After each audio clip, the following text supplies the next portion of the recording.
Alors Jésus fut emmené par l'Esprit dans le désert pour être tenté par le diable. Après avoir jeûné 40 jours et 40 nuits, il eut faim. Le tentateur, s'étant approché, lui dit « Si tu es le Fils de Dieu, ordonne que ces pierres deviennent des pains. » Jésus répondit « Il est écrit, l'homme ne vivra pas de pain seulement, mais de toute parole qui sort de la bouche de Dieu. » Le diable le transporta dans la ville sainte, le plaça sur le haut du temple et lui dit « Si tu es fils de Dieu, jette-toi en bas, car il est écrit, il donnera des ordres à ses anges à ton sujet, et ils te porteront sur les mains, de peur que ton pied ne heurte contre une pierre. » Jésus lui dit, il est aussi écrit, tu ne tenteras point le Seigneur, ton Dieu. Le diable le transporta encore sur une montagne très élevée, lui montra tous les royaumes du monde et leur gloire, et lui dit, je te donnerai toutes ces choses si tu te prosternes et m'adores.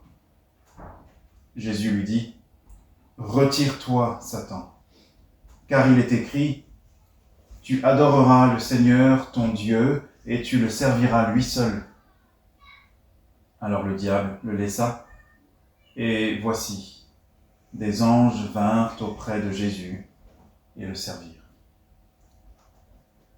Prions encore une fois. Notre Dieu, nous avons tellement besoin que tu nous aides, que tu m'aides à être utile, à être clair, que tu nous aides à entendre aussi ce que tu veux nous enseigner. Nous te remercions pour ces temps que nous pouvons mettre à part chaque semaine pour écouter des messages venus de ta parole. Nous te bénissons et te louons parce que tu as attaché à ta parole prêchée tout plein de bénédictions spirituelles pour nous. Que ce soit consolation, exhortation, direction, encouragement et bien d'autres encore. Et nous voulons te demander que tu agisses, que nous soyons dociles et que ton esprit puisse nous façonner encore un peu plus à l'image de ton Fils Jésus. Donne-nous d'admirer, de contempler le Christ ici et de comprendre ce qu'il a fait pour nous. Amen. Amen. Est-ce que vous vous souvenez de ce que Matthieu dit au chapitre 1, de ce que Matthieu nous rapporte plutôt au chapitre 1 concernant la mission de ce Jésus, fils de David, fils d'Abraham, ce Christ que l'ange va annoncer à Joseph. Effectivement, il s'appellera Jésus parce que c'est lui qui sauvera son peuple de leurs péchés. Et si vous vous souvenez, ça remonte maintenant à plusieurs mois, mais quand on avait commencé cette série de Matthieu, j'avais insisté sur le fait que c'est le programme de sa vie. Le nom du Seigneur, son nom, Jésus, nous donne le programme de son ministère terrestre. Jésus qui est un nom qui comporte dedans la contraction de l'éternel, Yahvé, on a le début, Yah, Dieu, qui correspond à Yahvé, et la fin Shua qui vient d'un mot hébreu, un verbe qui veut dire délivrer, sauver. L'Éternel sauve, car c'est lui qui sauvera son peuple de leurs péchés, nous dit l'ange. Et une bonne façon de lire l'évangile de Matthieu, je crois, c'est de se poser régulièrement cette question. Qu'est-ce que j'apprends ici sur la manière dont Jésus sauve son peuple ? Et c'est une des questions qu'on va se poser ce matin, mais d'abord, quelques remarques pour commencer, quelques remarques d'introduction. Vous vous souvenez, on a parlé du fait que le Seigneur ici est amené dans le désert pour être tenté ou éprouvé par le diable. En grec, c'est le même mot. Tenté et éprouvé, c'est un seul mot. Et dans un sens, on peut préférer, on peut comprendre ceux qui préféreraient dire le Seigneur a été éprouvé dans le désert et non pas tenté, Parce que si vous vous souvenez bien, ça correspondrait au fait que c'est l'Esprit qui est à l'initiative, l'Esprit de Dieu qui l'emmène dans le désert. Et Jacques nous dit que Dieu ne tente personne. Et il ne peut lui-même il ne peut pas être tenté par le mal. Et aussi, si vous regardez avec moi dans Jacques chapitre 1, il nous est dit quelque chose de la tentation qui fait qu'on pourrait être réticent de dire que le Seigneur Jésus a été tenté. Regardez ce que dit Jacques concernant ce qui se passe dans le cœur lorsque nous sommes tentés vers le mal. Jacques chapitre 1, à partir du verset 13. Que personne, lorsqu'il est tenté, souvenez-vous, c'est le même mot, éprouvé, tenté, ne dise « c'est Dieu qui me tente ». Car Dieu ne peut être tenté par le mal et il ne tente lui-même personne. Mais chacun est tenté quand il est attiré et amorcé par sa propre convoitise. Puis la convoitise, lorsqu'elle a conçu, enfante le péché, et le péché étant consommé produit la mort. Et donc on pourrait être réticent de dire que le Seigneur a été tenté, puisqu'il n'y a rien en lui qui puisse le rendre attiré vers le mal, n'est-ce pas? Donc, tenté dans le sens qui est le suivant, effectivement ne correspondrait pas au fait que le Seigneur Jésus est impeccable, sans péché. Mais dans un autre sens, on peut quand même dire que c'est une tentation. Pourquoi? Parce que c'est l'intention du diable aussi qu'il faut prendre en compte. Satan ne vient pas éprouver le Seigneur dans le désert pour l'aider à remplir sa mission. Il ne vient pas dans l'intention de qualifier le Seigneur Jésus, le Messie, pour qu'il puisse sauver son peuple de leurs péchés. Mais son intention est maléfique, clairement. Elle est malveillante, elle est diabolique. C'est-à-dire une intention d'un adversaire, d'un ennemi. Et donc, si on prend ça en compte, on peut tout à fait justifier l'expression « Jésus fut emmené dans le désert par l'Esprit afin d'être tenté par le diable ». Autre remarque en introduction, avant d'étudier plus précisément ce matin cette première tentation. Luc et Matthieu sont les deux évangiles qui nous rapportent les tentations ici, les trois, de façon explicite. Marc va simplement dire qu'il a été amené dans le désert pour être tenté par le diable. Il résume. Mais ce qui est intéressant de remarquer, c'est que alors que Luc et Matthieu inversent le sens, l'ordre chronologique, en tout cas l'ordre des deux dernières tentations. Ici, Matthieu nous raconte en deuxième que d'abord le diable va transporter le Seigneur dans la ville sainte et lui dire de se jeter, et ensuite le transporte sur une montagne et lui demande de l'adorer. Luc raconte les deux tentations, mais dans le sens inverse, ce qui n'est pas du tout un problème. C'est simplement qu'il collecte ces deux tentations et il les met ici au même endroit. Simplement, le sens est différent. Mais l'un comme l'autre commence par cette tentation en ce qui concerne la faim. Alors, on ne veut pas, je pense, ce serait risqué d'essayer d'en tirer des leçons trop précises, parce qu'on ne nous dit pas explicitement pourquoi les deux commencent par celle-là, mais probablement, en fait, c'est peut-être très simple la raison, c'est que c'était plus facile de mémoriser celle-là en premier. Pourquoi? Puisqu'elle est directement liée au fait que le Seigneur Jésus est dans le désert et qu'il jeûne et qu'il a faim. Et donc on se souvient plus facilement, plus directement de cette première tentation en lien avec les pierres qu'il fallait transformer en pain. Troisième et dernier point d'introduction, quelques mots maintenant sur le désert dans lequel le Seigneur Jésus se trouve. Il faut bien qu'on fasse la distinction ici, les commentateurs le remarquent tous. Jean-Baptiste, où est-ce qu'il était lorsqu'il prêchait le baptême de repentance? Est-ce que vous vous souvenez? Dans le désert, chapitre 3, verset 1. En ce temps-là, parut Jean-Baptiste prêchant dans le désert de Judée. Mais le Seigneur, ici, Jésus, est dans une autre sorte de désert. Contrairement au désert où se trouvait Jean-Baptiste et où il pouvait trouver de l'eau, notamment des points d'eau, un désert qui n'était pas absolument inhospitalier, puisqu'il a pu trouver notamment à manger, n'est-ce pas, des sauterelles et du miel sauvage. Le Seigneur Jésus semble être dans une autre partie du désert, mais cette fois-ci une partie inhospitalière, une partie particulièrement aride, stérile, exposée, donc très peu, voire pas du tout de végétation. Et on peut le confirmer par le fait que Luc, de mémoire, ou Marc, nous précisera qu'il était au milieu des bêtes sauvages. Regardez avec moi, je pense, dans Marc chapitre 1, versets 12 et 13. Nous lisons « Aussitôt l'Esprit poussa Jésus dans le désert, où il passa 40 jours tenté par Satan. Il était avec les bêtes sauvages, et les anges le servaient. » C'est inconcevable que Jean-Baptiste ait pu exercer son ministère au milieu des bêtes sauvages et que les gens soient venus de toute la Judée, de tout Jérusalem et de toute la région sans que ce soit dangereux pour eux. Non, clairement, ce sont deux parties du désert différentes.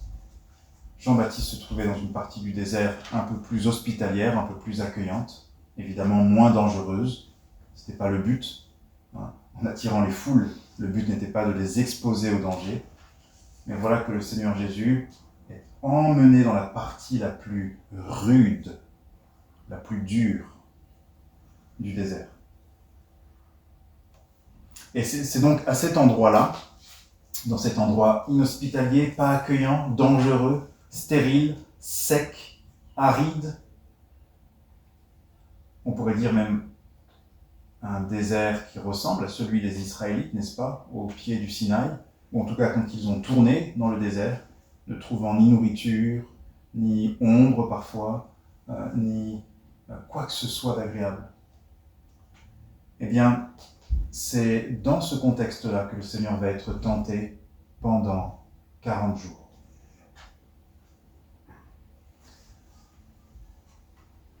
C'est dans ce contexte que le diable s'approche à nouveau et va passer, on pourrait dire, à une nouvelle étape de ses attaques, de ses mauvaises œuvres contre le Seigneur. Et je crois que cette première épreuve touche à un aspect fondamental de notre foi, si nous sommes chrétiens. Ça concerne un point basique et essentiel de notre foi chrétienne. Il y a une leçon ici très simple, mais en même temps tellement essentielle, tellement fondamentale. Et pour le saisir, je vous propose donc de poser 4 questions. C'est le plan qu'on va suivre. 4 questions pour étudier ce texte. La première, qu'est-ce que Satan voulait pousser le Seigneur à faire ou à penser ? Quand Satan tente, c'est pas juste pour que nous restions sans rien faire et sans rien penser. Il parle, il suggère, il dit des choses, il exhorte, il encourage à quelque chose afin de pousser l'homme à poser des actes ou à entretenir des pensées qui fassent que l'homme s'oppose à Dieu, transgresse la loi de Dieu, la volonté de Dieu. Donc, première question, qu'est-ce que Satan voulait pousser le Seigneur à penser ou à faire ? Ou les deux. Que Dieu lui donnait pas à manger et que Jésus qui s'occupe de lui. Tout à fait, et c'est ce qu'on va voir plus précisément tout à l'heure. Deuxième question qu'on va poser, en quoi cela aurait été une faute morale, ce que Satan veut pousser le Seigneur à faire, en quoi est-ce que ça aurait été mal ? Parce qu'à première vue, ça n'est pas forcément évident. Si tu es fils de Dieu, demande à ces pierres qu'elles se transforment en pain. Transformer des pierres en pain n'est pas une transgression de la loi morale de Dieu. Et donc, il y a peut-être quelque chose derrière que l'on doit creuser ensemble. Troisième question, comment est-ce que le Seigneur y répond ? Comment est-ce qu'il répond à cette tentation du diable ? Et enfin, quatrième et dernière question, comment est-ce que cela, ce que le Seigneur a vécu, ce qu'il a fait, sa victoire ici, comment est-ce que cela contribue au salut du peuple qu'il vient pour sauver. Ok pour les 4 questions? Première question, donc, qu'est-ce que Satan voulait pousser le Seigneur à penser et donc, dans un sens, à faire? Relisons ensemble. Verset 2, après avoir jeûné 40 jours et 40 nuits, il eut faim. Le tentateur, s'étant approché, lui dit, « Si tu es fils de Dieu, ordonne que ces pierres deviennent des pains. » Un mot sur le jeûne que le Seigneur a vécu. Il ne faut pas ici qu'on loupe ou qu'on rate cette information. Il nous est dit, après avoir jeûné 40 jours et 40 nuits, il eut faim. Autrement dit, pendant 40 jours et 40 nuits de jeûne, il n'a pas eu faim. Et je suis assez d'accord avec les commentateurs qui le soulignent tous, ou presque tous. Ici, il semble clair que Dieu, le Père, l'ait préservé, ou le Saint-Esprit l'ait préservé de façon surnaturelle, de façon miraculeuse. Il a effectivement jeûné, un vrai jeûne, mais il n'a pas ressenti les conséquences normales de quelqu'un qui jeûne pendant 40 jours et 40 nuits. Connaissez-vous les conséquences de quelqu'un qui jeûne 40 jours et 40 nuits? Dans les premières heures du jeûne, le corps commence à chercher du sucre. Et c'est pour ça qu'on a les premières sensations désagréables dans le ventre, des débuts de spasme, n'est-ce pas? L'organisme, le cerveau envoie l'information au ventre pour lui dire c'est l'heure, c'est le moment, il faut agir et envoyer à nouveau du jus. Donc dans les premières heures, à partir des après 12 heures disons, après le dernier repas, le corps commence donc à chercher du sucre. Et quand on jeûne, les premières réserves qui vont être utilisées, ce sont les réserves de sucre. Puis, au bout de quelques jours, une fois que les réserves de sucre sont quasiment épuisées, et pourquoi le sucre d'ailleurs en premier? C'est parce que le cerveau a besoin de sucre pour fonctionner. En tout cas, le cerveau utilise beaucoup de sucre pour fonctionner. Le corps ensuite se met à puiser dans les réserves de lipides, de graisse, de gras. C'est pour ça que ensuite on commence au bout de quelques jours à perdre du poids lorsqu'on jeûne complètement. Mais cette perte de poids, de graisse, s'accompagne elle aussi d'un certain nombre de symptômes. Je parlais des douleurs du ventre, mais on peut aussi mentionner la faiblesse corporelle grandissante. Même le cerveau commence à être de moins en moins efficace, vif, effectivement énergique, capable de soutenir un tel régime. Et puis, après la graisse, après le sucre, ce sont effectivement les protéines, et en particulier les protéines que le corps va trouver dans ce que les scientifiques appellent les tissus nobles, donc les meilleures parties de nos corps, les muscles, les parties les plus raffinées de la peau, etc. Et très souvent, dans ce type de jeûne prolongé, il y a des symptômes aussi de sorte parfois de dépression. On a de plus en plus de mal à se tenir debout, et c'est pour ça que ceux qui font des grèves de la faim, comment ils sont au bout de quelques jours? Exténués, ils sont allongés, plusieurs heures. Allongés, parce que l'énergie leur manque, et surtout se lever, en fait, peut provoquer de plus en plus de vertiges, de faiblesse, de nausées. Maintenant que je vous ai décrit cette condition, le Seigneur, non seulement jeûne pendant 40 jours et 40 nuits, mais où se trouve-t-il? Dans quel palace est-il? Dans quel lieu climatisé et agréable? Quels sont les vêtements anti-chaleur et anti-soleil qu'il possède? Où est l'ombrelle qu'il peut soulever pour ne pas être ennuyé par le soleil? Où sont les couettes, les plaids et les matelas pour que la nuit il puisse dormir à l'aise? Est-ce que vous voyez maintenant que même si j'ai précisé qu'il a été certainement soutenu d'une façon divine, gracieuse, ce n'est pas rien. Et au bout de 40 jours, il eut faim. Alors, c'est intéressant que la tentation donc, de Satan ne soit pas arrivée plus tôt. Il semblait être conscient que pendant ces 40 jours, le Seigneur vivait quelque chose de particulier, de sorte que ça aurait été inutile de le tenter avec la nourriture. Et en fait, il avait toute la force, là. Tu as peine, tu le fais parce qu'il avait faim. Mais normalement, d'habitude, c'est ce que je disais, hein, on a faim beaucoup plus tôt, bien avant les 40 jours. D'ailleurs, si tu veux faire l'expérience, Théodora, tu peux essayer de prendre ton prochain repas seulement demain. Non. Mais J'ai déjà essayé de le faire et c'est terrible. tout à fait. Tu vois, rien que la pensée, n'est-ce pas, de le refaire, on se dit... Et donc, le Seigneur, 40 jours et 40 nuits de jeûne. Verset 3. Le tentateur s'étant approché lui dit, « Si tu es fils de Dieu, ordonne que ces pierres deviennent des pains. » Je l'avais dit, le « si » ici, c'est probablement pas une façon de Satan d'essayer de dire « c'est pas sûr, c'est pas clair ». Mais c'est plutôt un si dans le sens, effectivement, puisque, hein, si tu es le fils de Dieu, alors où veut-il en venir?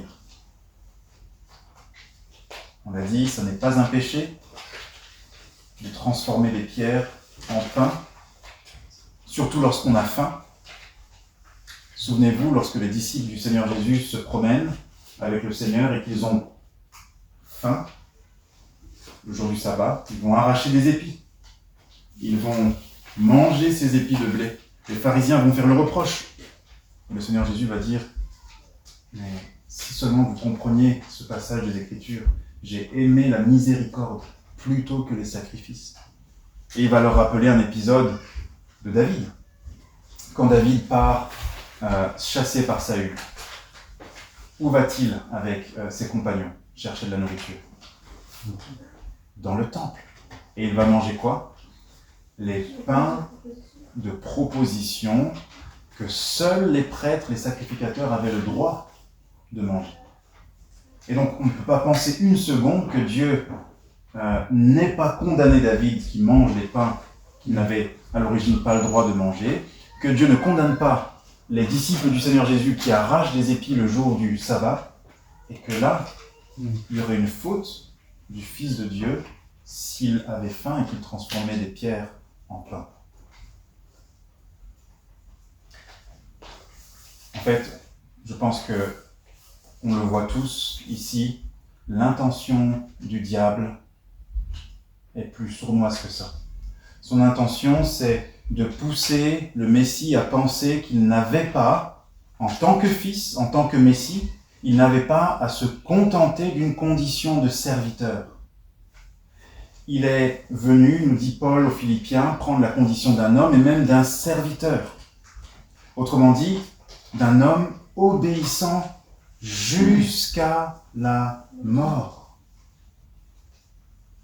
Et Satan donc a pour objectif de pousser ici le Seigneur, le Messie, à rejeter l'idée qu'il doit patienter dans l'épreuve, l'idée qu'il ne devrait pas choisir des raccourcis.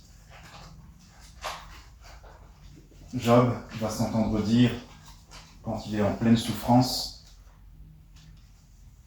une parole qui m'est restée.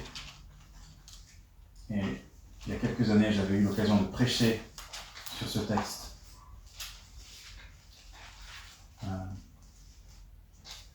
Job, chapitre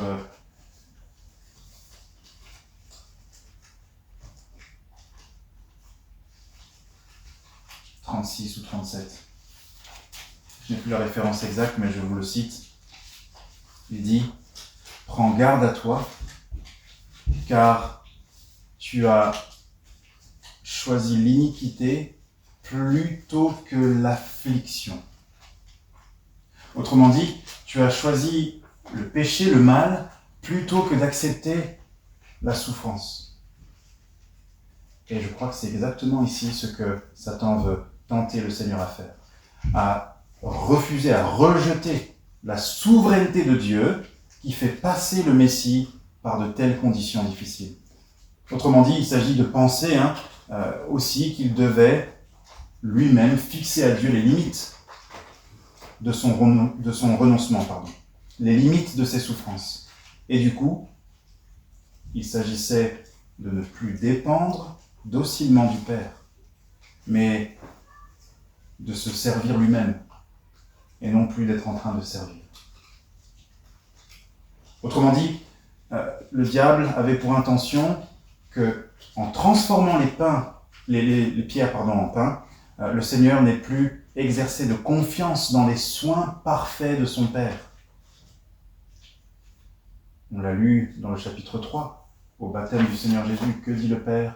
Celui-ci est mon Fils bien-aimé. Et Satan vient, autrement dit, et dit, puisque tu es le Fils bien-aimé, comment se fait-il que tu supportes ça ? Il n'y a pas besoin de supporter toutes ces choses.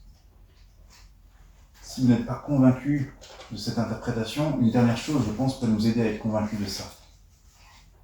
Pierre. Le Seigneur vient de révéler, en tout cas, de poser la question, qui suis-je ? Pierre révèle, tu es le Christ, le Fils de Dieu, n'est-ce pas, le Messie ? Le Seigneur leur enseigne du coup, sachez que le Fils de l'homme sera livré entre les mains des hommes, ils le mettront à mort et il ressuscitera. Comment réagit Pierre ? Il prend le Seigneur à part et lui dit, Seigneur, cela n'arrivera pas. Il le reprend, il le corrige dans cette idée qu'il doit souffrir et même souffrir jusqu'à la mort. Et quelle va être la réponse du Seigneur Jésus ? Arrière de moi, Satan. Car tes pensées sont aux choses des hommes et non pas aux choses de Dieu. Autrement dit, ton désir de m'éviter la souffrance, ton désir que je prenne un raccourci pour régner, ne correspond pas à la volonté de Dieu, ne correspond pas au chemin qui me permettra d'être qualifié pour sauver mon peuple de leurs péchés. Et c'est exactement ce même chemin raccourci que le diable veut tenter le Seigneur de prendre. Tu as faim ? Ne supporte pas la faim. Ne cherche pas à patienter dans cette difficulté. Après tout, tu es fils de Dieu. Demande à ces pierres qu'elles se transforment en pain. Et donc vous le comprenez, question 2, en quoi cela aurait été une faute morale ? Eh bien ça aurait été une injure, une insulte envers le caractère de Dieu, puisque ça aurait été la mise en doute du fait que Dieu est sage et bon, que ses soins sont suffisants, que nous n'avons pas besoin nous-mêmes de prendre en charge notre vie, mais que nous pouvons déposer notre vie entière entre les mains de Dieu. Ça aurait été une tentation donc à l'incrédulité, à ne pas croire lorsque Dieu a dit « Celui-ci est mon Fils bien-aimé, en qui j'ai tout mon plaisir ». Ah bon, vraiment ? Et souvenez-vous que le Seigneur Jésus, on l'a dit, est en train ici de récapituler l'histoire d'Israël. Quelle a été la première chose dont Israël s'est plaint en sortant dans le désert ? On est dans Exode chapitre 16, après le chapitre 15, effectivement, qui est le chant de louange de Myriam, pour le Dieu qui les a libérés. Chapitre 16, venez avec moi et lisons.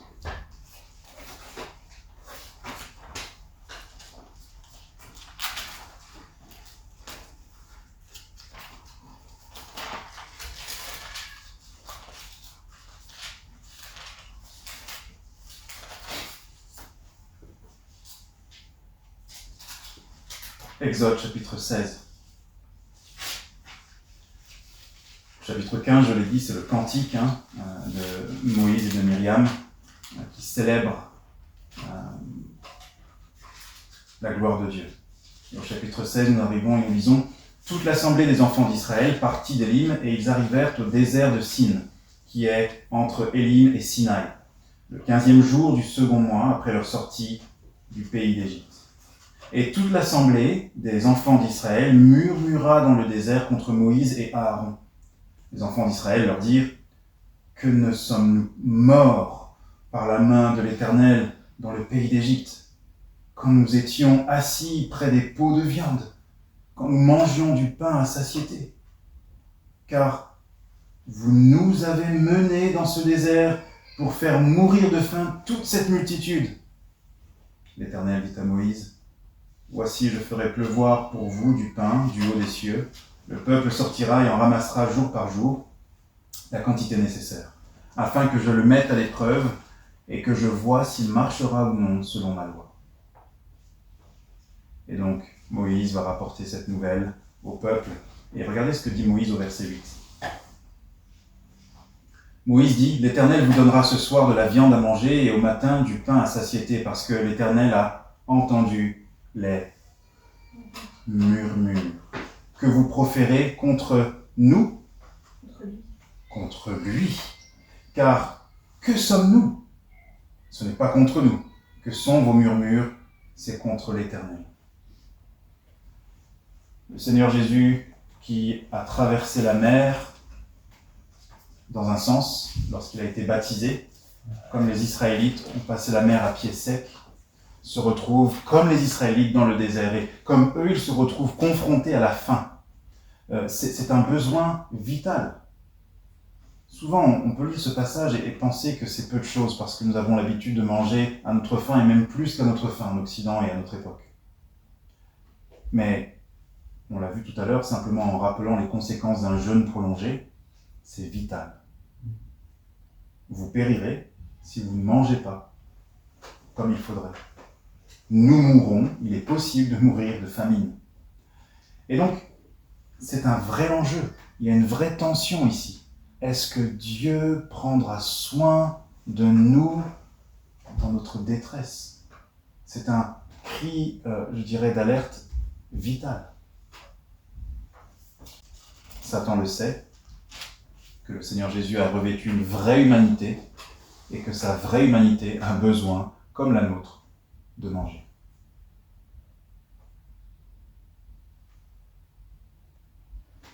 Et je finis avec cette deuxième question. En quoi cela aurait été une faute morale? On a dit que ce serait une injure envers Dieu, une insulte. Dieu ne serait pas capable, n'est-ce pas, de prendre soin de nous, comme les Israélites le disent. Il nous a fait venir ici pour nous faire mourir dans le désert. On préfère être encore en Égypte. Autrement dit, le Pharaon était meilleur maître que l'Éternel. Terrible comme pensée. Terrible. Et si le Seigneur avait accepté, c'est comme s'il disait: le diable est meilleur conseiller que l'esprit qui m'a emmené ici dans le désert pour être tenté par lui et pour jeûner. Adam et Ève dans le jardin.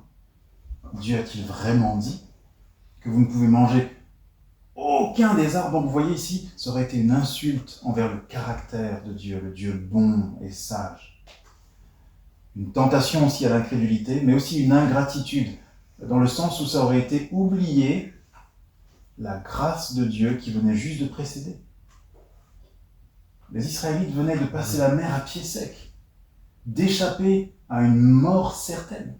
Ils ont vu les 10 plaies d'Égypte, Dieu déployer sa puissance de façon à montrer: mais je peux tout faire.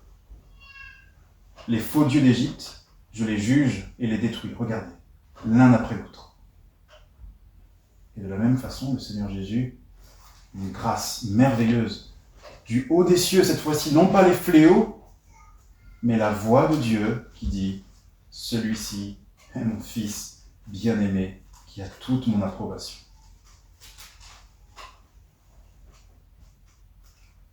Mais gloire soit rendue à Dieu qui nous a donné un Messie parfaitement capable de résister à la tentation du diable. Et nous en venons à la troisième question. Comment est-ce que le Seigneur y répond?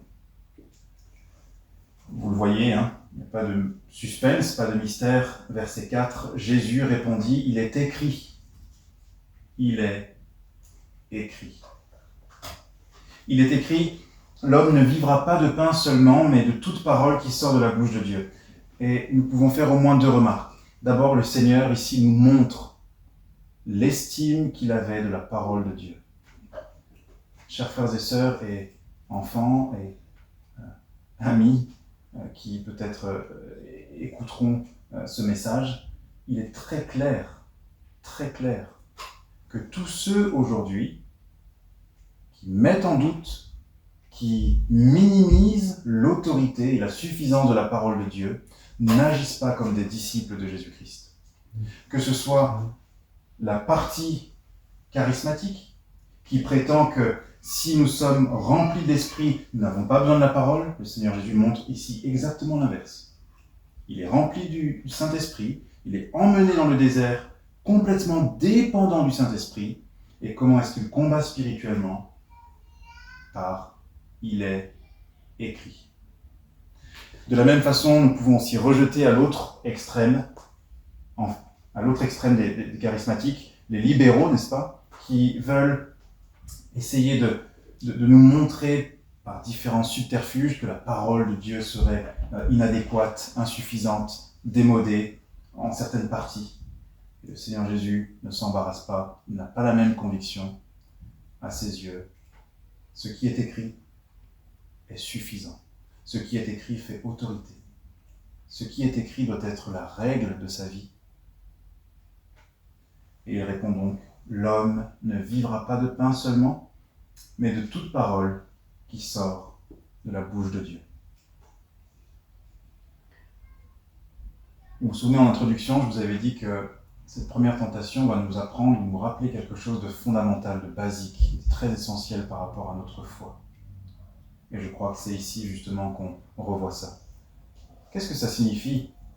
L'homme ne vivra pas de pain seulement, mais de toute parole qui sort de la bouche de Dieu. Il me semble que ça signifie au moins cela. J'ai confiance que Dieu peut me faire vivre sans même me donner du pain. L'homme ne vivra pas de pain seulement, mais de toute parole qui sort de la bouche de Dieu. Pensez aux Israélites dans le désert à nouveau. Regardez avec moi dans Deutéronome 8 pour que ce que je suis en train de dire soit très clair. Deutéronome chapitre 8.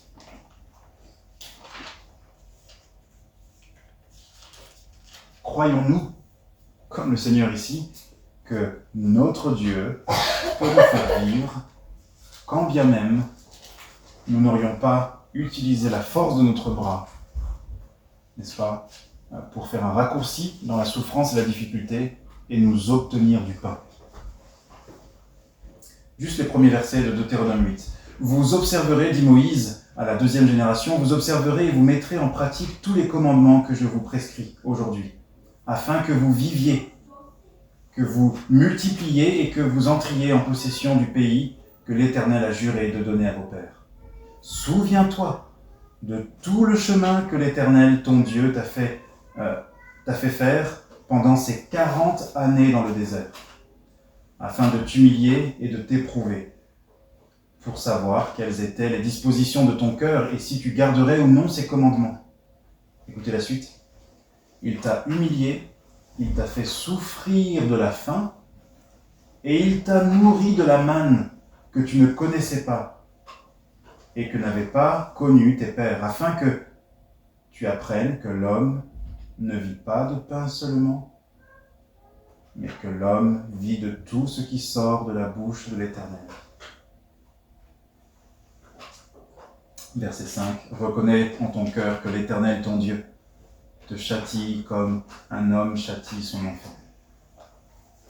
Autrement dit, le Seigneur Jésus, qui récapitule l'histoire du peuple d'Israël, est en train ici d'être mis à l'épreuve pour être qualifié, pour que l'on voit ce qui est en lui. Et en résistant ici, nous voyons que ce qui est en lui, c'est une confiance absolue dans le Dieu qui est son Père, dans le Dieu qui lui a dit « Tu es mon Fils bien-aimé ». Une confiance absolue, une foi ferme, inébranlable. Voilà comment le Seigneur répond, par la foi. Nous l'avons chanté tout à l'heure, c'est par la foi que nous devenons chrétiens, et Paul rappelle aux Galates, après avoir commencé par la foi, voulez-vous continuer par la chair, par les œuvres, en vous confiant en vous-même? Est-ce que vous pensez que la confiance en Dieu n'est que pour le début de la vie chrétienne et ensuite vous n'avez plus besoin de croire en Dieu? C'est tout le contraire. La foi est ce qui nous conduira au port. De la même façon que le Seigneur Jésus est venu vivre comme un serviteur, et donc un serviteur qui avait foi dans son maître. Voilà comment le Seigneur répond. Et soyons un peu plus précis pour terminer ce point. La foi dans la parole de Dieu.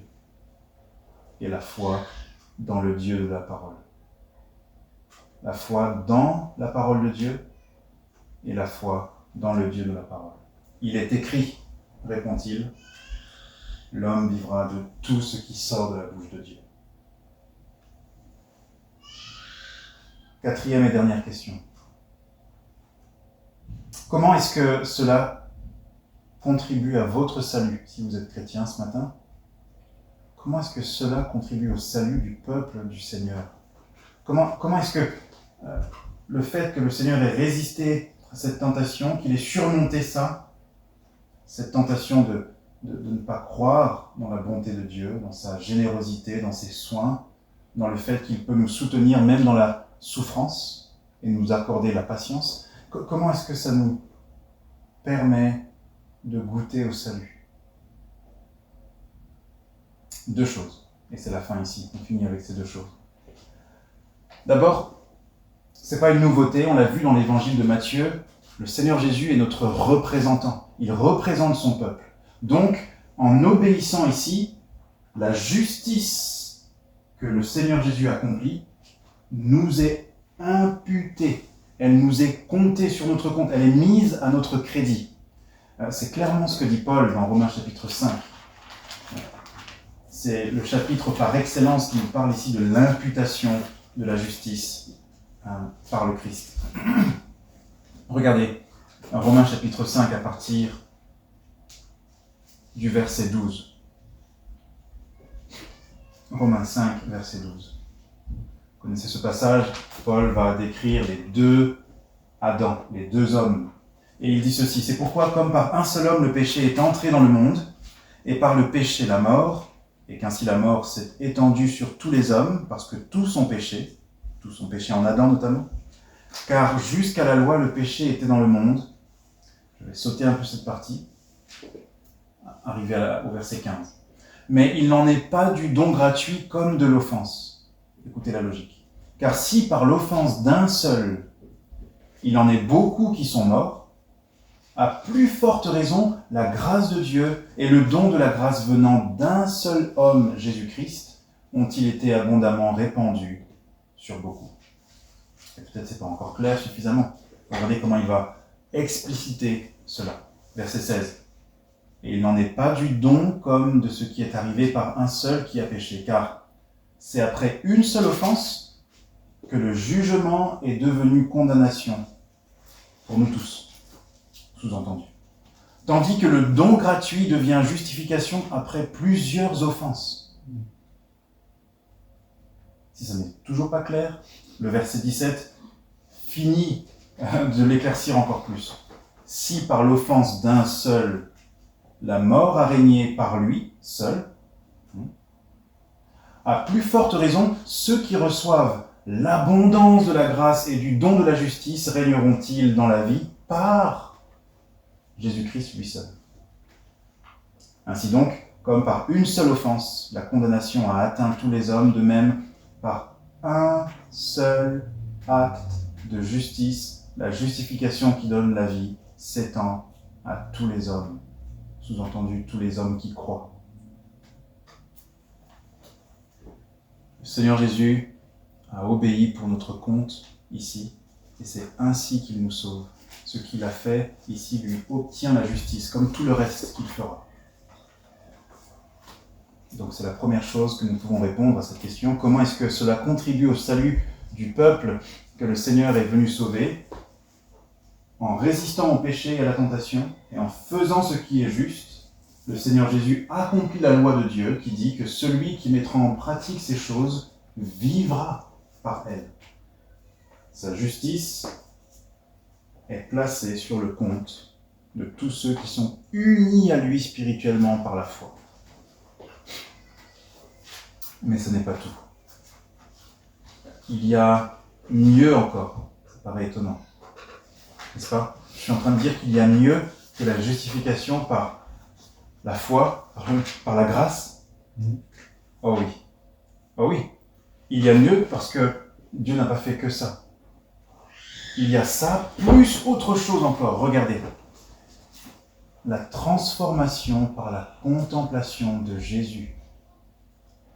Dieu ne veut pas juste nous déclarer juste par la foi, mais il nous rend juste ensuite, après nous avoir déclaré.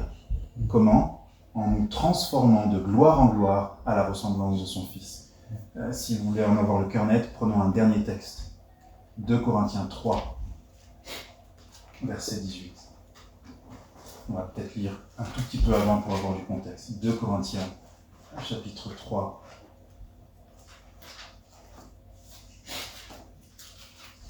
Verset 18.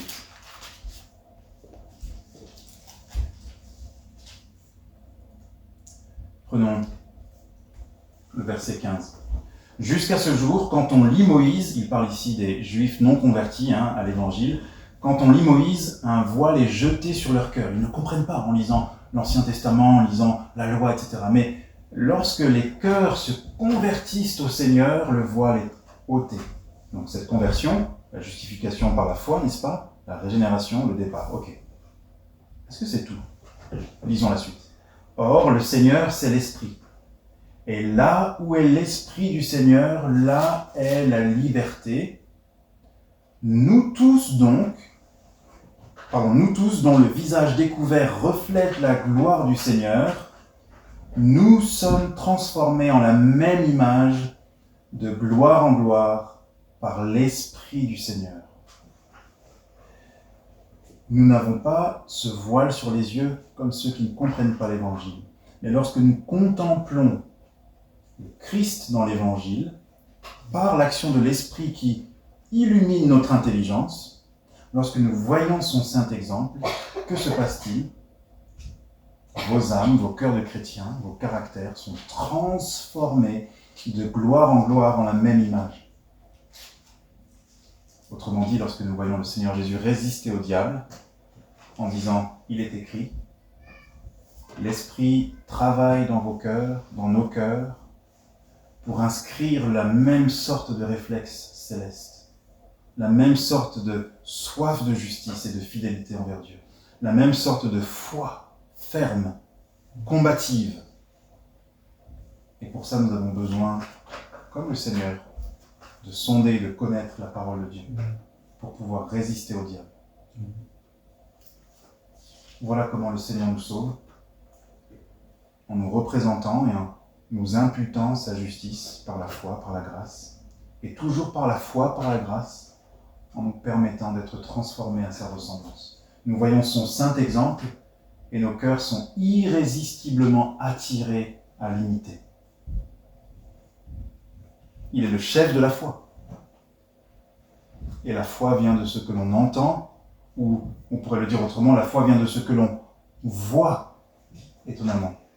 Mais ce que l'on voit, non pas par les yeux, sinon ça n'est plus la foi, mais ce que l'on voit dans la parole de Dieu, par l'Esprit. Cette première tentation, je finis en nous encourageant à voir comment le Seigneur résiste au diable, souffre pour nous, par là nous sauve et nous donne un modèle à suivre. Ouais. J'espère que c'est encourageant pour nous de réaliser que on n'est pas juste sauvé mais laissé faible, mais on est sauvé et fortifié dans notre être intérieur en contemplant le Seigneur. Amen.